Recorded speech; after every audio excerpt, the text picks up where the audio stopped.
नमस्कार साथियों, स्वागत है आप सबका आपके अपने चैनल एक इंडिया ऑफिशियल यूट्यूब चैनल पर। और इसमें आप लोगों के साथ में उपस्थित हैं आरआरसी ग्रुप रिजेक्टेड कैंडिडेट की इन्फॉर्मेशन के साथ में। और ये इन्फॉर्मेशन अब तक की सबसे बड़ी इन्फॉर्मेशन है, क्योंकि छात्रों का इंतज़ार, जो कि एक काफ़ी लंबा इंतज़ार था छात्रों का, वो ख़त्म हुआ है। क्योंकि छात्रों ने प्रदर्शन, प्रोटेस्ट, ट्विटर ट्रेंड और या फिर ईसीए ऑफिसर से मिलना ही क्यों ना रहा हो, मंत्री जी से हो गया, सभी लोगों से संपर्क किया था। एक अंतिम जो क्या कहते हैं कि उनके पास में जो सबसे बड़ी उम्मीद थी वो कोर्ट का ही रास्ता था, वो जो इख्तियार किया था उन्होंने, उसका फाइनली दोस्तों आज बता दें डिसीजन आ चुका है। और हम इस पर पूर्ण तरीके से बात करने वाले हैं कि जो कोर्ट का डिसीजन आया है इसमें क्या हुआ है और आगे के लिए किस तरीके से छात्र देखते हैं अपने भविष्य को। तो चलते हैं दोस्तों इस पूरी इन्फॉर्मेशन। तो दोस्तों ये है मेन कोर्ट का डिसीजन। जो सबसे महत्वपूर्ण पॉइंट है दोस्तों वो आप लोगों के साथ में शेयर कर रहे हैं।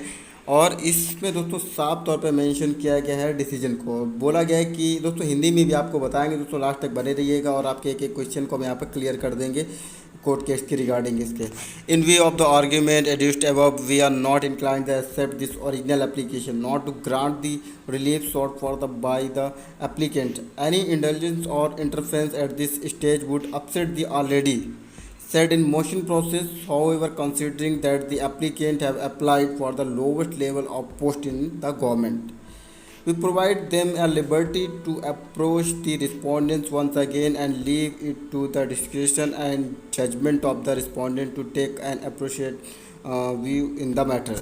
तो दोस्तों फाइनली ये दोस्तों डिसीजन आ चुका है और दोस्तों इंतज़ार भी ख़त्म हुआ है। अब उसको दोस्तों आपको हम पूरी तरीके से हिंदी में बता देते हैं कन्वर्ट करके। तो चलते हैं दोस्तों इसके हिंदी माध्यम की ओर। तो दोस्तों जो भी बहस हुई थी, सारे जो छात्रों की तरफ से तर्क लगाए गए थे कि एनटीपीसी का फॉर्म एक्सेप्ट है, उसी फ़ोटो से सारी चीज़ें वहाँ पर दोस्तों मेंशंस हैं। ये जो डिसीजन आया है उसके बावजूद, उसके बाद में दोस्तों ये बताते हैं कि ऊपर दिए गए तर्कों के मद्देनज़र हम इस मूल आवेदन को स्वीकार करने के लिए इच्छुक नहीं हैं और ना ही आवेदकों द्वारा मांगी गई राहत प्रदान करने के लिए इच्छुक हैं।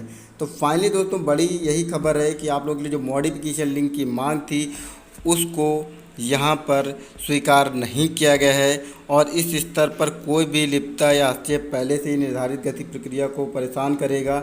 इनका कहना है कि अगर हम ऐसे में कुछ करते हैं तो जो पहले से ये आरआरसी ग्रुप डी की प्रक्रिया है इसमें कहीं ना कहीं विघ्न आएगी और भर्ती प्रक्रिया में दिक्कत हो सकती है। और यह देखते हुए कि आवेदकों की सरकार में न्यूनतम स्तर के पदों के लिए आवेदन किया है, हम उन्हें एक बार फिर उत्तरदाताओं से संपर्क करने की स्वतंत्रता प्रदान करते हैं और इस मामले में उचित दृष्टिकोण लेने के लिए उत्तरदाताओं के विवेक और निर्णय पर छोड़ देते हैं। तो दोस्तों आप आरआरबी से दोस्तों ये इस चीज़ की लड़ाई कर रहे थे। तो फाइनली दोस्तों एक बार फिर से जो कोर्ट का डिसीजन आया है, उन्होंने साफ तौर पर मॉडिफिकेशन के लिए अपने स्तर से कोई डिसीजन देने के लिए मना कर दिया है। और यही बोला है कि जो क्या कहते हैं, जिन भी छात्रों को प्रॉब्लम्स है या फिर जो भी 4 लाख के लगभग छात्र रिजेक्ट हैं वो संपर्क कर सकते हैं रेलवे से, और अंतिम निर्णय या फिर कुछ भी अगर उन्हें राहत देनी है तो वो रेलवे के ऊपर पूरी तरीके से निर्णय रख दिया गया। फाइनली एक तरह से ये कहना है कि रेलवे के पक्ष में फैसला चला गया। एक लंबे समय से जो इंतजार था, छात्रों को फिर से हताशा, निराशा मिली है। जो छात्र अपने भविष्य को देख रहे थे कि इस पे कि आगे के लिए हम इसमें कुछ करेंगे, तो दोस्तों फाइनली आप लोगों के लिए यहाँ पर कोर्ट का डिसीजन आपके पक्ष में नहीं रहा है।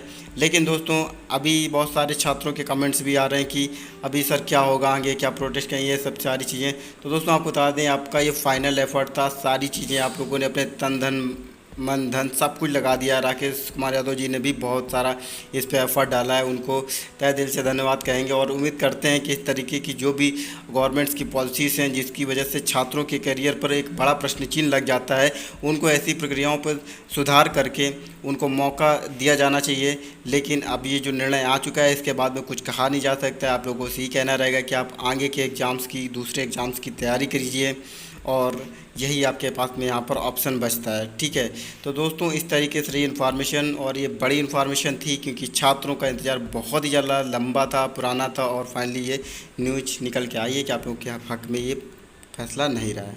तो फिलहाल दोस्तों थैंक यू। इस तरीके से रही इन्फॉर्मेशन, मिलते हैं नेक्स्ट वीडियो में। Thank you.